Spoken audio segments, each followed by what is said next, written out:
Welcome, everyone. My name is Maria Teresa Barbist. I'm one of the co-founders of SFAA, the alumni organization, and I'm really excited to welcome you today to another SFAI Memory Collection talk, and this time about the new genres department.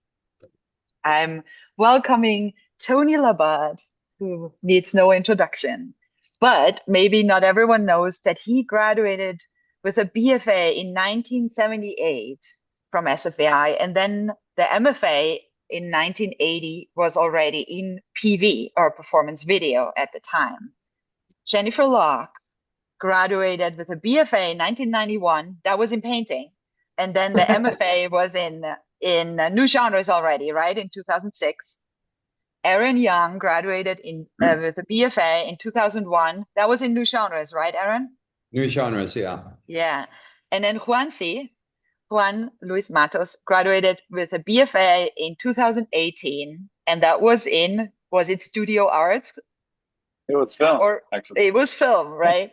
But Tony kind of adopted you, and you were doing a lot of new genre stuff. So we're really glad to have you here today. But so we have like, and I wanted to point that out today for the first time. We have a span of 40 years between when Tony graduated and Juancy graduated, and even longer because Tony taught until 2022, right? So we have like this really decades of this department that we can talk about today, and we have different people experienced it in different decades, and so it's really exciting for me to kind of go over through the whole lifespan of the new genres department. But Tony, please take it away. We were talking about it a little bit earlier. So when you got to SFAI in 1976, right? You did 2 years of school in Miami. When you got there, what was going on there, and what was the state of new genres department at the time you went there? Wow. Wow, wow, wow. Okay, so let me go. So I get there in 76, correct? And I want to say something because recently, a couple of weeks ago, when I got to San Francisco, High Performance Magazine, which is, was published by Linda Fry Burnham in LA. It was mostly West Coast, but what was really beautiful about High Performance Magazine is that artists could just send them, documentation of whatever they were doing, performances mostly, and they would publish them. So it was this kind of like, the artist having a voice to like, and then the magazine would let you know what's going on in the West Coast. I'm mentioning this because recently I was going through them, and it just reminded me that I think it fits here. It, I got there at such a moment in what was going on in the West Coast. Everything was exploding. You know what I mean? And and I also like, you could be at school in Studio 9 doing performances or in the streets and then send them a picture and they would publish them. So it was this beginning of like, you know, don't act like a student, start acting like an artist. And I never, immediately was not like that student mentality. But anyways, if you guys were there, in the sculpture area, there was this little room by the sink. I think it's still there. This is like windowless, the size of like, I don't know, 10 by 8 or something. It was very, very small, very claustrophobic. And that's when I took my first class with Howard Fried. And it was the class was called Video as a Mirror for the Deconstruction of the Self. And being in that moment transition of like growing up in Cuba, my Miami experience, which was not very good for me as a wanting to be an artist in the time. It was just, I thought it was so perfect, like deconstruction of the self, because I was going through a lot of that questioning, which now we talk about identity. but back then we didn't use those words, you know. Anyways, I took the class and little, you know, and then I remember that this is classic, you know, I'm sharing with you things that, okay, the Art Institute closed, so we can share anything we want. You know, whatever, all the dirty shit, you know, we can share it. So, Howard, we had cards, you know, this little 3 by 5 cards, you know, that the teacher would have the student's name, blah, blah, blah, you know, for roll call. And I remember Howard peeked into that room and he looked like fucking Charles Manson. And he peeked into that room and there were like maybe six of us. And he did his, you know, his classic. You know, he looked at us, went, and threw all the cards on the floor and left. That was the first day, my first introduction to Howard. And I went, oh my God, I think I'm in the right place, you know? And every week he did the same thing for a whole semester.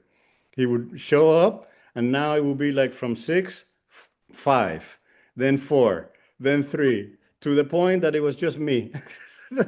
I was just like, this guy is going to come in through that door no matter what. I'm going to wait here for him. You know, that's it, you know? And so then towards the end of the semester, and it was just me, he finally came in and sit down next to me. And I go like, all right, I broke him. And you know, at the time, it was really great. I remember funny, you know, showing him a video. I go, I have a video, I have been working, you know, and it was really stupid. You know, it was me eating and then cuts, and I'm in the toilet taking a shit, cuts, and you see the turd going around and flushing. And you know, so yeah, my early shit work. And Howard looked at me and he went, "This is the most redundant thing I've ever seen in my life." And I went, "Shit." Like, okay, that's a good start. But I want to jump, you know, because it's too long of a story, you know, that I like to share. But we started getting really closer and closer and closer together, him and me. And he so then anyway, he started sharing with me his intention to get out of the sculpture painting department because he needed his own space in relation to what was going on. I mean, we were aware of what Bruce Nauman was doing, Linda Montano, Vito Acconci, Chris Burden in LA, and it was kind of, how come that's not being talked about at the Institute? So I understood what Howard meant by, you know, I need my own space. I need my own space to deal with this stuff that is going on right now.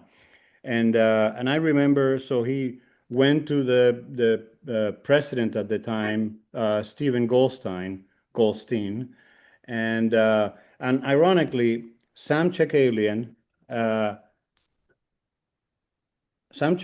which was the head of the painting department, Studio 9 was part of the painting department. And Sam told Howard, you know what, this sounds like a great idea. Why don't you take over Studio 9? Okay, so that was the preliminary part. So then Howard would have to take it to the faculty senate to get approved. And I, again, you know, again, people like Bruce McGaw, man, would almost get like physical with Howard. It was like push and shoving and screaming and fuck you and blah, blah, blah. Howard was so hated, particularly from the painting and sculpture department. And so then he asked me to come to get the video camera, the Portapack, and come to these meetings with him. So here I am, an undergraduate, not knowing what the hell is going on, and I'm with the camera, which really, if you think about it, precedes like, you know, what do you call it? The relationship that we have to cameras and police. I mean, what was the black, you know, that got all beat up by the police in LA? George Floyd. Yeah. No, No. no, no, no, no. Rodney King. King. Rodney King. Yep, Rodney King. So it's kind of like, if you think about it, it was kind of like Howard was so ahead of the power of the video of to document and witness that then now in retrospect, I understand like, man, Howard was out there. So then, of course, that made Bruce Mago calm down. They wanted to kick me out of the room, and Howard didn't let him. No, the camera stays here recording everything. Make a long story short, we got it. So we moved to Studio 9, and that became like, wow, now we have our own place. And for me, it was kind of like, metaphorically speaking, that we were in the parking lot. We were, like architecturally speaking, it was another building, not part of the main thing, that I think that added to this outsider idea, this clique idea, this kind of like fraternity, this club, like, us versus them mentality that we had in the 70s at the very beginnings of it. And I don't know if you can show the slides, Maria, can you? It's okay if you don't. The Let's next one. see. There you go. Okay, so that's that what I'm talking about is this moment when we first moved into Studio 9. In the background there with the blazer is Howard. Over here on the bottom is Mike Osterhout, and over there is Jose Maria Bustos, which I'm still continuing this thing about this extended family. I'm still in touch with these people. And Karen Finley wasn't there yet, but anyway, here I am doing this cleansing, this ritual. I think a lot of like, growing up, a lot of the Cuban mothers, if you moved into a new place, they would do the cleansing. Juancy knows what I'm talking about, with the rum and the mint, yerba buena, and the cigar smoke, and cleanse the place out to like get rid of the past, the new beginning. So that's kind of like a very symbolic performance that I did, for that. So I just wanted to put it into a visual context. Anyway, I don't want to like, hog this whole talk. So I'd love to hear from the rest, or if anybody has any questions. Yeah, let's hop to Jennifer next because we're going chronologically, and Jennifer, you were doing painting, but then you changed for the BFA in 2006. Well, that's actually Erin was there at 2001, but what's your kind of like Okay, connection with before, how you okay, changed? But go ahead. Jennifer, before I want to say something because this is really good. When I think about it, and talking about the 70s and how it started, I think one thing about the history of PV, then into new genres, is what I think was very important about it, what is the title itself of the program. PV had a very specific thing, performance video. But when it started turning in the 80s into a more new genres thing, which was more inclusive of all kinds of mediums, forms, and attitudes, that reflected, the 80s so much, appropriation, what have you. And then, so my point is that, we have the 80s and then we have the 90s, and it was a whole completely different thing with the multiculturalism and all of that. Then we move into the 2000s, the early, errands, and you in a certain way. So anyway, new genres, each decade was so different, and it was so, going according to the shifts and changes technologically in society, in cultural politics, that I think that was why it was so successful. It just kept, the biggest fear was not to become a dinosaur, which I later learned, as a professor teaching, was you had to pay attention to what the students' generation were doing, thinking, what they were looking at. Otherwise, you were a zero on the left. You couldn't relate, and then you were imposing, you would be imposing your authority onto another generation that has nothing to do with your generation and what you went through.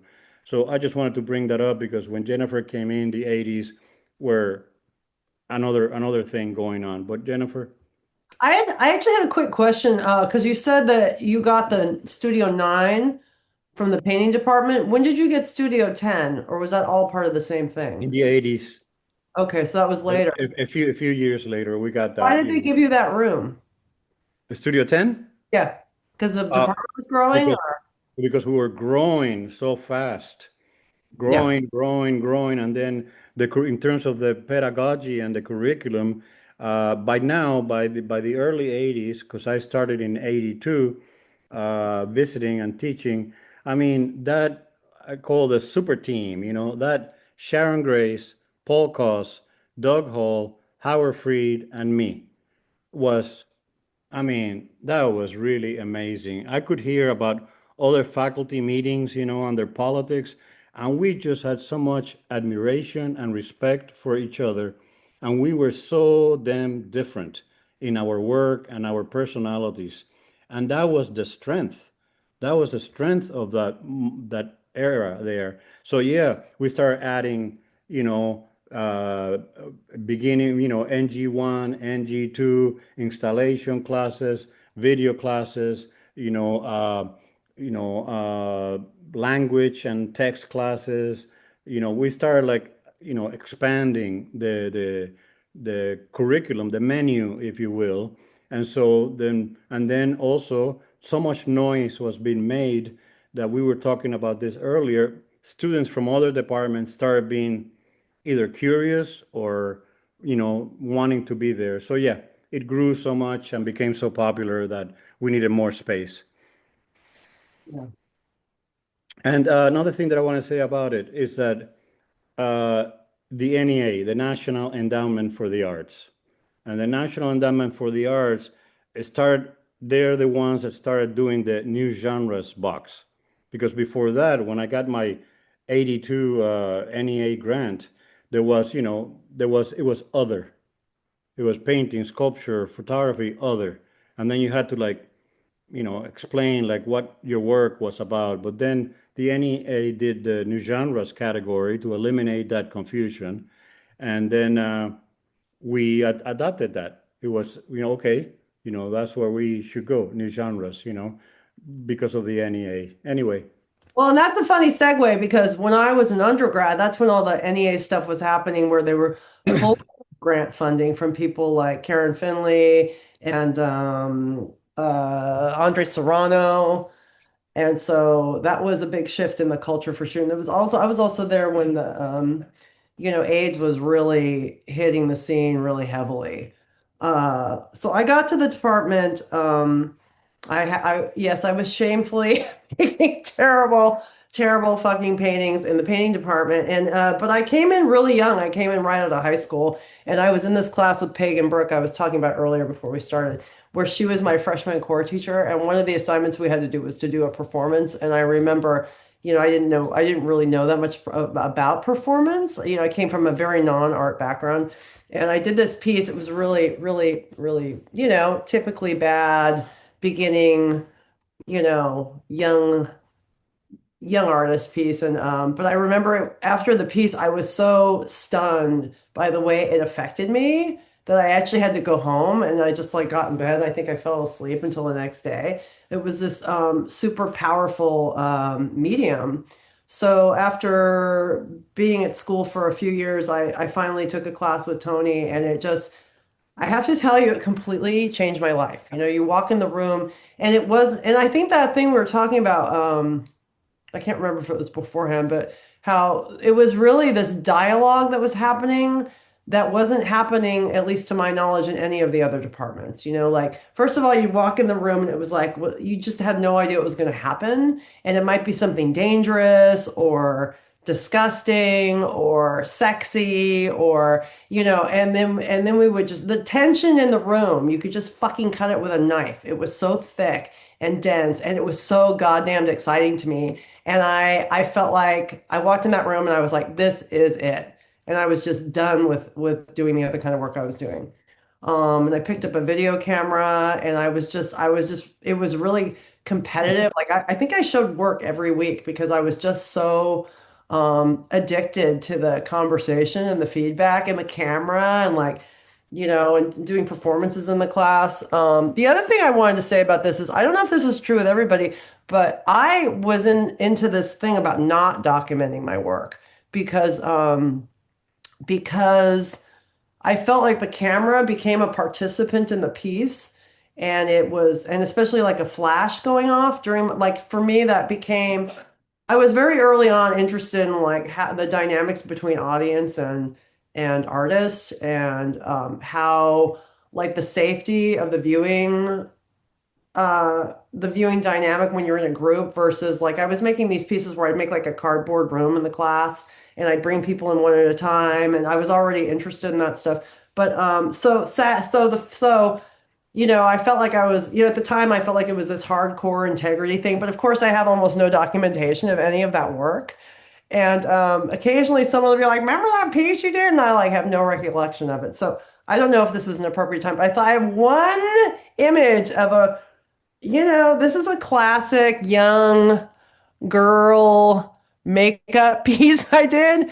And when I started teaching, like every semester, one of the usually female student, not always, but would make a piece with, looking in a mirror with putting makeup on. Anyway, so that's a pretty bad piece. A little embarrassed, but I was awfully cute and young back then. Anyway, and then I have one video still from that I printed for some reason. So this is like one of the. So I was that thing about like mirror as self deconstruction. I think I was working on that, but yeah. As far as like the other thing that was going on when I was an undergrad was there was a lot of women in the class. I actually was doing these collaborative pieces with three other women in the class. And it was just this like group of gals, and we kind of, I don't want to say we took over the department, but there was a lot of like really interesting kind of I guess I mean, again, I was really young. I felt quite rebellious and working with these gals. We did this piece in the class that like we all made these cakes and then we sat on the cakes and then we served it to the class. Uh, so yeah, that was a lot of the women were like doing sex work at the time. Like there was a bunch of strippers in school. Um, yeah, so it was exciting, especially for me because I really had no art background. I didn't know anything about it. So that department and working with Tony like had a profound impact on me as a person and as an artist. And I think the difference is that, we were talking about meaning making in this way. I don't think I could have articulated this when I was younger, but you were in the class and you were talking about how we make meaning, how you destroy meaning, how, these kind of conversations around you know, game playing in terms of communicating something to an audience and then interpretation. So in a sense, it was like how reality is manufactured. So I don't know. I don't know if I'm really able to really put it into language, but it was maybe one of the most important things that ever happened to me in my life was getting to that school and then getting to that department. So, and thank you, Tony, for being there. Thank you. Thanks, Jennifer. And you're right. One of the things that especially Paul Koss really well, all of us in the program believed in, which would sound to others like competition or competitive would be like a bad thing for an artist. Right. The other one was the word career was a bad word because San Francisco was such a pure art kind of like place, and the Art Institute was so much pure art. And so Also then, talent. yeah, I was and really anti-talent, right? yeah, so then our craft, because we didn't teach anything. I mean, you walked into a room with only fold-out chairs. There Mhm. were no like, easels or dark rooms or any kind of tools. It was just chairs, which went into the social that we were talking about.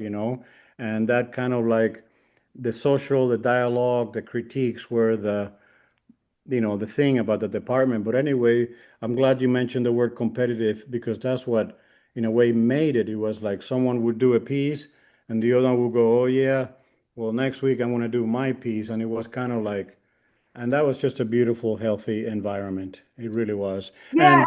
And the boys became in that period the wallflowers. There was some pretty good, actually, that was what I will argue with that, but yeah, maybe. But like we had Saul and Ramon and God, Takuya, who was like living on he had like this dead sea lion he found, and he was like bringing it into class and doing pieces with it. he was like sleeping in a coffin at night or something on a boat. I don't know. I mean, there was a lot of interesting, and there was also this, you talked about this spirit of like being separate from the school. There was this real identification with being an underdog in the department. And I remember before I came to the department, I'm like, "Ugh, they think they're so cool over there." And then I got over there, I'm like, oh, because they are actually, you know. There was this kind of like, I don't know. I think the nature of the work that was going on in the classroom was like kind of pissed people off. I'm not saying everybody, obviously, but there was like this kind of we were kind of like the annoying department. That's kind of true, right? Aaron, how did you make your way to the new genres department? Was it because it was the annoying department? Okay. So I went to The film school. one that was getting expelled, Yeah, and yeah, yeah. that's Well, how we're I gonna get met. to that. We're gonna get to that. That's pretty good, getting expelled from the Art Institute. Yeah, yeah, yeah, yeah. So I went to film school first, right? And graduated from film school, and then I was working in the film industry in San Francisco, so I could be closer to my mother down in Monterey County. Um, and I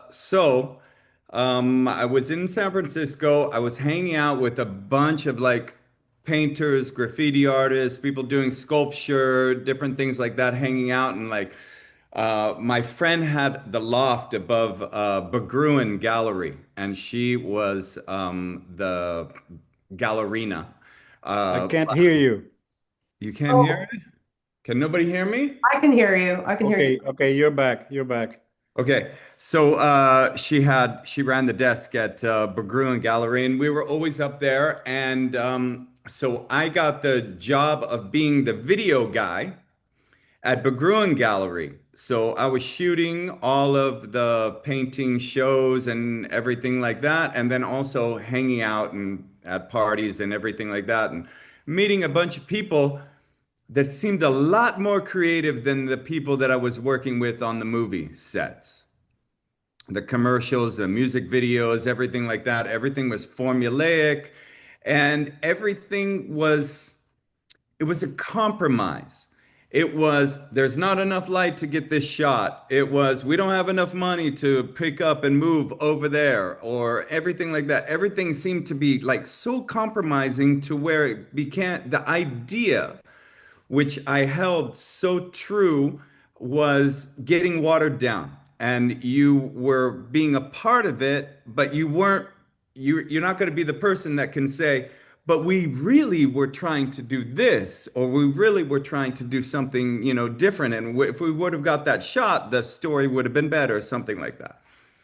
So I was hanging out with all of these guys, and then one of them was going to San Francisco Art Institute and was telling me a little bit about it. So I went over to the school and I picked up the information and I read about new genres. And I was like, what the fuck? You know, this is like all of the things that you have in film, but they're isolated in the way that you can control them so much more, right? So, but I didn't have any work to present to get into the new genres department. So I got accepted under the film department. But my plan was always go into the film department and automatically change to the new genres department. And so I did one semester in the film department, which was really great. I got to see all kinds of experimental films, all the Cornell stuff. I mean, like Stan Brakhage, structural film, all kinds of experimental work. And let me tell you, I really took advantage of the video treasure trove of in the library. I think that I spent at least 2 to 3 hours every single day after school or after class, being in that little white box room with the little stand and a television and VHS cassettes. I could not get enough of it. I could see all the documentation of Paul McCarthy, Chris Burden, all of these guys that really started to give an armature to my practice, but give an armature to my thoughts that told me, wow, all that stuff that I've been thinking about, people are doing this kind of stuff. It made it real for me. I didn't know that you could actually be an artist like out in the world. You know, I mean, I'd seen Picasso, I'd seen all of these different kind of things, but I didn't really think about doing that as, you know, my mother was the one who was telling me, why don't you go to a trade school or, you know what I mean? Like pick up a trade, you know, or something like that with it before. And I was like, no, I'm going to film school. I'm going to make movies, da da da da da, and everything, and detoured into new genres. So finally, I got to new genres, and the very first piece that I made was a motorcycle rider burning out in Studio 10 until I told him. So hold on, let me rewind a little bit. It was my turn to present for Paul Koss's class. It was in New Genres 1. And at the time, I was living with a bunch of filmmakers. So I said, hey, I want you to video this piece for me that I'm going to do at school. So he came, set up the tripod, put a camera on those cabinets that I never even saw those cabinets ever opened. I don't know what was inside of them. But he stood up there and I told him, look, when the guy gets here, which I recruited him the night before at the Zeitgeist in the Mission, had to buy a lot of drinks to get him over. He did it for a 12-pack of Budweiser and a new tire. I told him when he got there, okay, just do burnouts until you have no tire or you can't see anymore. The reason that I was doing this piece was they had the Diego Rivera mural in the gallery there. And I had been asking around and I heard the story of him actually using one of the studios as his personal studio when he was, making paintings as he was doing that mural. And I was looking around and I saw that the floor in Studio 10 had been painted over many different times, and you can see the chips of paint and you can start to see different colors under the surface there. So I thought, well, maybe I can kind of raise a ghost here by doing a big macho drawing over the top of it. At that same time, at the SF MoMA, I think maybe it was a year before, and they had the Robert Rauschenberg retrospective there, and they had in their personal collection Tire Print, which is a piece that Robert Rauschenberg made with John Cage. John Cage was driving his truck as Rauschenberg painted with black ink his tire and kept on laying down pieces of paper in front of it to make the print of the tire, and connected 8 pieces of paper and put it all in a frame. Yeah, and then they also has Rauschenberg erasing de Kooning's drawing, which is his gesture to a new blank space for pop to move in and, kind of push back on abstract expressionism. Anyways, so those kind of things were kind of popping in my mind, and thinking about doing this work, there's all of these different ideas floating around, and I wanted to try to kind of encapsulate something and living and kind of being lifted up off of those pieces and also referencing them at the same time. So I got the writer in there. We press record from a high angle, and he burned out leaving a big tire burnout on it and tearing up that paint that was on the surface of the floor, but at the same time, completely erasing himself with white smoke as the room filled up. So it's about a 3-minute piece. And I, much to my, I don't know, I didn't know that this was happening, but there's big vents in Studio 10, and one of the vents led to the video editing room that was back there. And so I flooded the video editing machines with all of this soot and smoke. I didn't know that happened that night, but let me tell you, as soon as I got to school the next day, somebody was there waiting for me to walk through the door and said, "The dean wants to see you."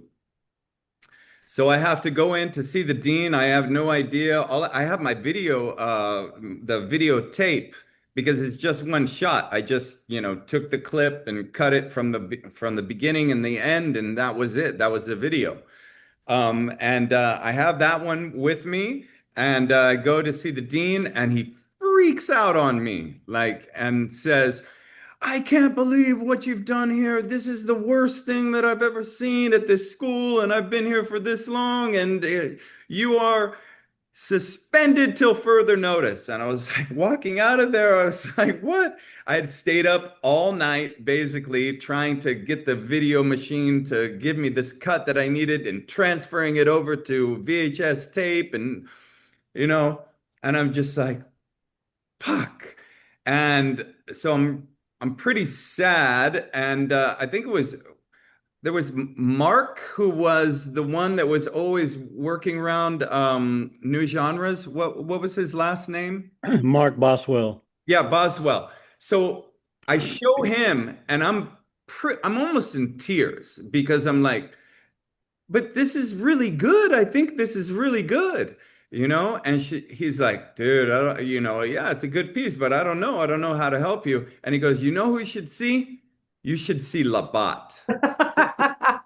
And it was only my first class. I mean, this is like October, right?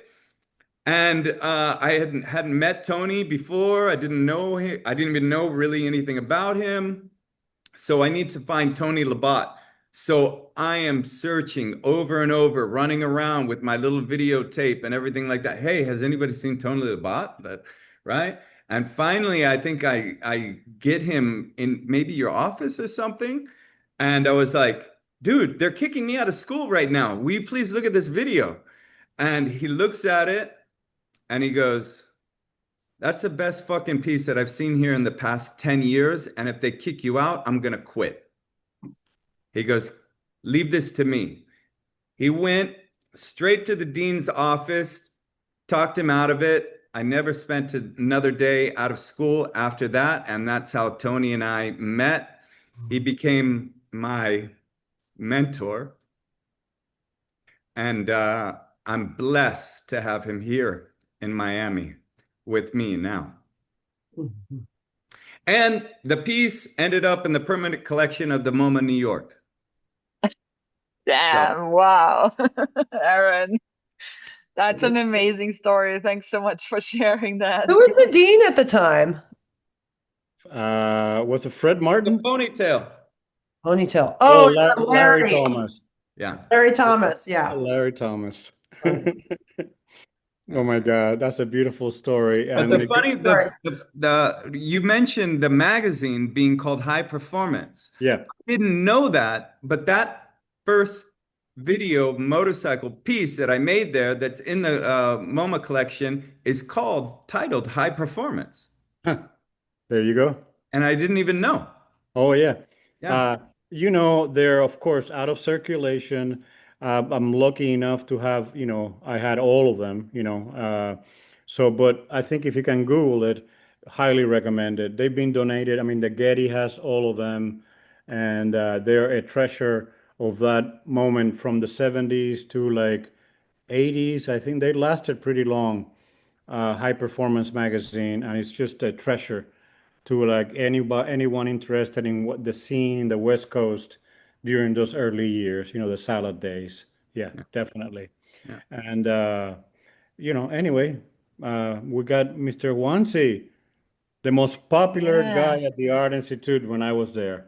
This guy was the most Wow. popular. Wow. Everyone For what loved reasons, Juan. though? For what reasons, though? Yeah, Good one. Wansi, Good one. Wansi, before you start, earlier, before you got here, I never asked you, but because, I was in Miami, in my before San Francisco, then now I'm back. I know the Miami bubble culture thing. So I want to ask you, how the hell did you come across going to the Art Institute to this other Yeah. place across the country, quite the opposite of the art scene in Miami? So how did you get there?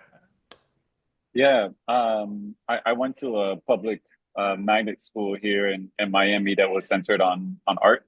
And I was in the film program at that high school. And everybody coming out of the high school went to Cooper Union or some other fancy school. And I saw all these people going to New York, and I was like, I don't want to fucking go to New York with all these kids. Like, these are the people I've known like the last 3 years. Like, I don't want to just follow them back to New York and stay in the same circle. And I applied to like I think like three schools or something. It was like SVA, San Francisco Art Institute, and somewhere else. And CCA actually, because I think I was trying to get like far away from the things that I knew. And SFAI was a school that in the film program, and in the performance space was, definitely like highlighted a lot of my interests and what I was already thinking about in high school. I went straight out of high school to college at 18. Um, and so, yeah, I mean, I was looking at this legacy of this incredible school and this place of the Bay Area. And I think, Aaron, what year did you graduate from SFAI? I had to drop out for a semester in between, so it was basically the fall of 2001. 2001. So, yeah, No, no, so, no, I mean, no. it's, Sorry. The spring of 2001. yeah. Yeah. So it's interesting. I mean, this gap, going from the 70s to 2000, I got there in 2014. And even when you left in 2001, like, by the time I got there, the Bay Area was a completely different place. It was, I think myself and a lot of the people at the school were kind of living in the legacy of living in the remnants of a place that was, one of the most unaffordable cities in the country, being taken over by the tech industry. What New Genres was doing in the 70s and 80s, art and tech was happening at SFA at that time. And that was like that was a big thing, right? I was taking like 3D rendering classes and shit. But I got there to go to the film program, and I was interested in kind of like, yeah, that legacy of Stan Brakhage and other structuralists, and also like different forms of experimental film and narrative, really, because I was really definitely focused in narrative. And I can't honestly, I don't know how I ended up in New Genres. I think maybe I was looking for another Cuban, and Tony was there, and I was like, okay, I'll just find, I'll just go over there. But I was doing everything except for film when I got to the Bay Area, to San Francisco. I was with, can't remember her name now. Anyways, I was doing a bunch of different things: photography, sculpture, a bunch of things, and then I ended up in the new genres in a new genres class. After I think I did a study abroad in Hamburg in Germany, and that's when I started to really think about performance in a different way, and music and performance and sound and video. And then I got back and I was with Tony, I think at that time. Um, but yeah, I think performance always felt like a kind of natural place to move into, and there was some, I don't know, I feel like there's a kind of like, I have a kind of cynicism about it all, because I lived at the end of at pretty much the end of the SFAI and the end, I think, of the Bay Area. When I go back now, it's like I see a lot of friends who are, who left, almost everybody left San Francisco or Oakland. I was living in West Oakland for 3 years, and I ended up in like the punk music scene in West Oakland. And I was more excited about, I think, like the performance and the artwork that I was seeing outside of SFAI than I was seeing in school. So it was kind of like it was a strange time to be there. And there was a lot of like, just like at any time, a lot of like weird politics within the people, the kind of like class issues, like a lot of these super wealthy kids coming from different parts the world, coming together in this school, everything kind of felt like a little like disconnected and disjointed. Um, and I was kind of like a super romantic, and I'm like living in this, the remnants of the 70s and 80s, and Tony's time, and I'm like super excited about the work that was coming out 50 years ago, and like here I am now. Uh, and it was challenging, it was challenging, but I think I definitely found like a really special home with Tony, and like here we are. I love that four of us speaking on this call are in Miami, and I think that there's something kind of like special about the relationships that we made at that time, and a lot of my friends from then, we still have interesting artistic relationships and are trying to navigate this kind of like new world, like post institution, post SF, not only post SFAI, right, but like post museums, post like all this bullshit that we're constantly learning about all the time. That it's like these places never really. I mean, maybe there was a time where they were for us, but they're definitely not for us now. And so, how do we navigate that today? You know, that's all I got. Thanks so May I much, Juansi. may I add that Wansi, if I may, Wansi, that you are back making films and you are back making videos and you're DJing, all of these activities that you have going on. And recently you had a really beautiful, beautiful video exhibition at David Castillo Gallery, which is huge, and I was really wanted to say that. And last week I went to Aaron is so lucky. He's got such an amazing man, Caribbean, Miami tropical studio. I couldn't believe it. And he did this fantastic open studio event, and he did a motorcycle performance, and it was just so amazing and meaningful to be there and go, oh my God, we've come a long way, Yeah. and how it just keeps spreading this legacy. I mean, yeah, last week, 2 weeks ago, I was through Zoom, of course. I was a guest, in Whitney Lynn's class at the University of Washington, and an alumni, of course, of your time, Jennifer, right? Yeah. 2006, 2007, and it's incredible. She's now, the head of the whole, art area department, and her class is Introduction to New Genres. So, I mean, can you believe it? Whitney is Me. here, actually. She's in the Zoom here Oh while you're yeah. talking. Oh, Yeah. beautiful. Right. Whitney, she's doing amazing work over there, and it was just such again, to see these tentacles and being spread out all over, that is quite amazing, beautiful. So, being part of that legacy that, Wansi was talking about. So, we'll keep I, converting them and perverting them. I also wanted to mention that when I was in your class, Tony, you showed us Aaron's piece, that the motorcycle video, and I made a work kind of reminiscent of that, or thinking about the aesthetics of this kind of like circle and this motorcycle, and I rode my bike in a Oh circle in yeah, that your room. bicycle piece. Yeah, Oh uh, man, that was so beautiful. You yeah, that you was fun. know So I you know just want to you say, know the ramp that goes into Of Studio course. 10. Yeah, of course. Well, the doors were both, wide open. We're like sitting, usual, waiting.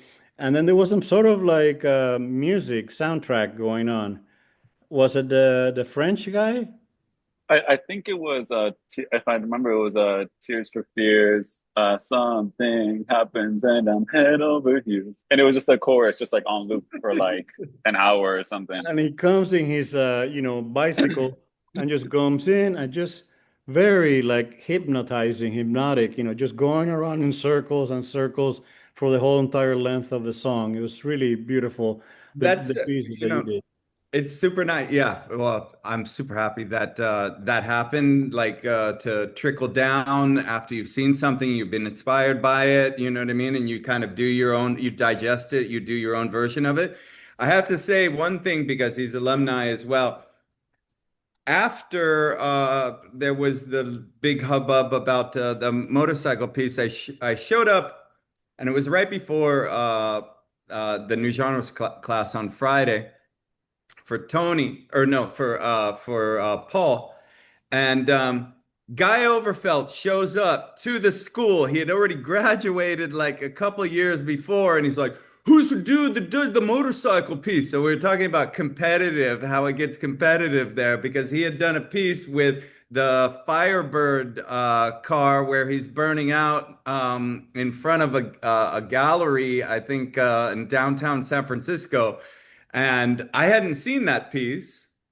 But he was like, he wanted to see me, talk to me, like see the piece and everything like that, so he could be, you know what I mean? Like it was territorial.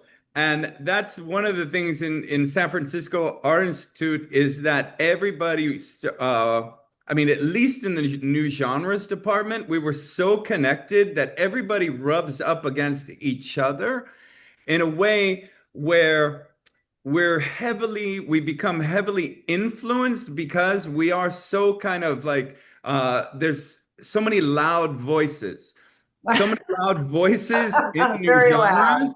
Yeah, that the critiques, and Tony would always stoke the fire, is that it was like a pack of wolves, and that was when you're talking about career or outside of school or anything like that. And a lot of people told me this later, but I already knew it from Tony and Paul and everything, is that, look, these are your choices, have answers for your choices, right? So same in life, same in anything that you are connected to. Like the whole thing about, like for me in making an artwork, Paul Koss has the best title of his book. It says, Everything Matters, right? So you need to be responsible for everything. And I learned about being responsible for everything in more ways than one when I was in the new genres department. And I took that along with me when I went to graduate school after that. And I would call people out and critique and say, "What? Because you like that? No, no, no, no, no, no. It's not because you like it, it's because you made that choice. So what is that choice about and how is it transmitting to me and how are you feeling about it? Like what was your reasoning behind this choice?" Right? Because that all goes into the work. So that's one of the things that I don't think that I've gotten anywhere else than in Studio 9 and Studio 10. Yeah. And the other thing is, we're talking about like that competition. I always like Tony talking about that metaphor of class being like a gym, and you go in there and you spar, and then Exactly. afterwards Yeah. you shake hands and good Like a match. boxing piece. Exactly. Yeah. And that thing too, I remember actually this was when I was a grad student. I did this piece and people in the class got really angry and they were all pissed off about it. And I was like, what? Like I was like, don't you get it? And then I talked to Tony about it. He's like, well, you made a piece to provoke people. Well, you provoked people. Now what are you unhappy about? Yeah. So yeah, that thing about like, oh, I did this fucking thing. Now I gotta like deal with it, right? Like that was a Tony always had a good way of saying, "What'd you expect, dummy?" fact. Well, you did that. What'd you Right. think was going to happen? Made your bed now, sleep in it. Yeah, exactly. Yeah. I think too, we have 5 more minutes left, and there was like this one question that I thought is interesting is like, what are you working on now? But also kind of like connecting it to, was there a spark that you got at SFAI or a moment that you can kind of like still see in your work, that the work that you're making now? Like there was like a comment or a moment. I know I do. But there was like this experience, or there was Tony saying this or that, and you can see it in the work that you are working on now, if anyone wants to share that. I can talk about it. Yeah, obviously, this last weekend, I like wanted to create a performance for all the locals in Miami because I just recently got here, got a new studio. It's a perfect place to do it. So I did a little motorcycle burnout, but in a different way. It's been translated in a different way.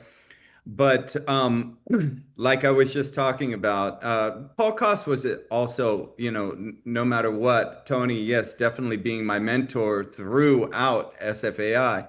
But Paul Koss had a huge influence on me. as well, delivered in a different way. But a lot of the things that he said to me, I think about as I make work because it's really minding your P's and Q's and, crossing your T's and dotting your I's and, you know what I mean? And being responsible for the things that you're putting out into the world, right? And another thing that he taught me in the way that I interpreted it is that it's not all about you, is that you're creating space to bring people together. So that your work should create this space to bring people together to question it, and you can only do so much.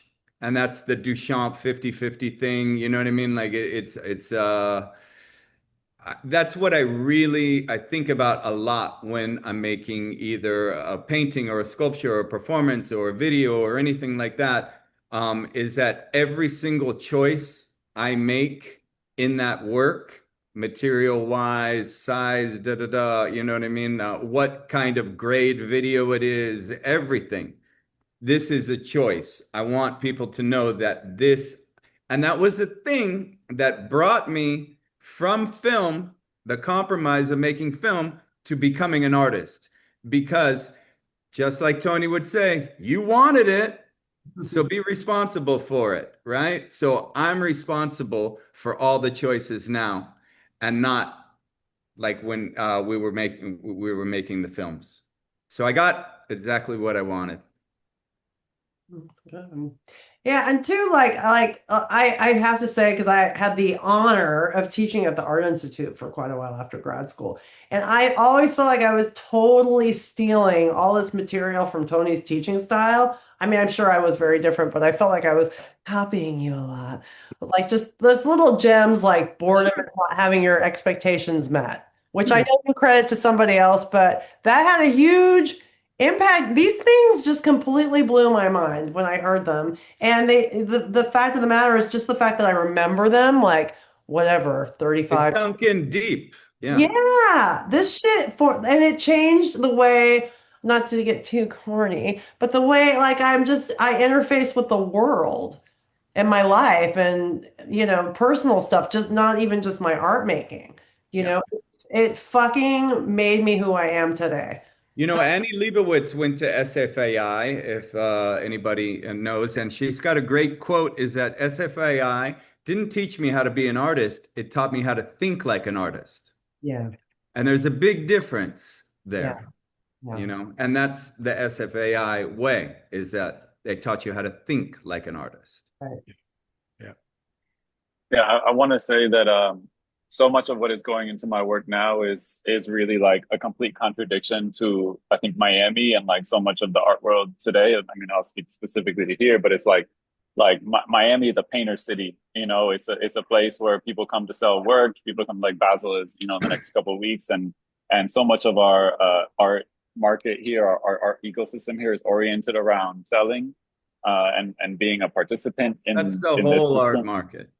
Yes, but in particular, I feel it, at least like, what I felt like in the Bay Area was happening, at least when I was there and in the legacy of the Bay Area, was like an attitude that felt a little bit more free spirited and really more like art oriented, not product oriented, and I think so much of what I'm bringing with me still and fighting against every day is bringing that spirit into my work. And like, if I'm not afraid to make a piece, then I'm not making art. If I'm not afraid going into a performance or making a video piece, and I don't feel like I'm taking a risk.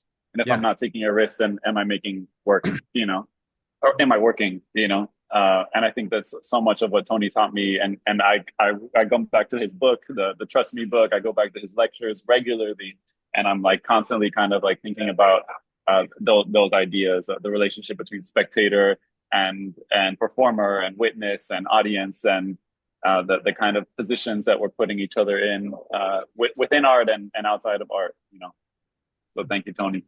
This is a Love Tony panel, really. I know. It really is. I know. But Tony, I think Tony should have the last word because we are gonna wrap it up. But Tony, any comments on this session today. I think, I mean, looking at some of the names, the people that are like logged in and all that, uh, it's just like I was saying earlier, it's just really quite amazing. I mean, I just saw people there that are in New York, everywhere, and how we are so like this extended family.